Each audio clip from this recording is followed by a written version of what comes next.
You ever have one of those moments where life just slaps you in the face? Yeah, that happened to me when I was 18.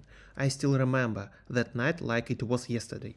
I had just graduated high school, not top of my class, not with honors, just graduated.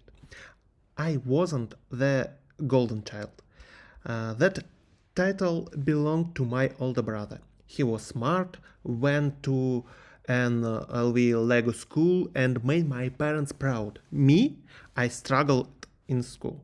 I didn't care about college. I want to do my own thing. And for that, my parents labeled me a failure. On my 18th birthday, they sat me down at the dinner table. I thought they had a surprise for me. Maybe a cake, maybe a small gift. Instead, they handed me an envelope. Inside was a bus ticket. I looked up, confused. My dad crossed his arms and said, "It's time for you to figure life out on your own." My mom, she just sat there avoiding eye contact. I was being kicked out, just like that. No money, no support, no place to stay. They didn't care where I went. All they cared about was getting rid of me. My brother, he just smirked and said, "You'll come crawling back in a few months." I didn't argue, I didn't beg, I just walked out. Starting from nothing. For the next few years, life wasn't easy. I crashed on friends' couches, took crappy jobs, and struggled to afford food. But I never gave up.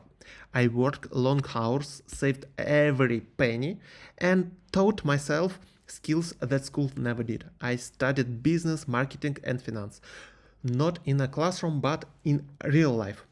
While my family thought I was struggling, I was building something. At 22, I started my own business. It wasn't much at first, just a small online store, but I worked my ass off, reinvesting every dollar I made. But 25, my business was pulling in six figures. By 18.8, it was making millions. I had everything that said I never have: success, wealth, and the power to change my own destiny. Then karma came knocking. One day I got a call from an unknown number. I usually ignore those, but something told me to pick up. It was my brother, the same brother who laughed at me when I got kicked out. He sounded desperate, nervous. He didn't call to check on me. No, he called because he needed something. Their company, the family business, was going bankrupt. See, while I was out there grinding and building my own empire, my family was mismanaging their company. Bad investments, poor leadership, too much arrogance. They thought they were untouchable, and now they were drawing in debt. They needed a buyer, someone to save them. And guess who had the money?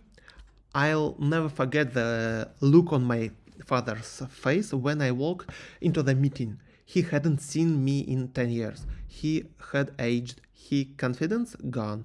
He wasn't the powerful man who threw me out at 18. He was a man begging for help. My mother, she finally looked me in the eyes, but there was nothing left to say.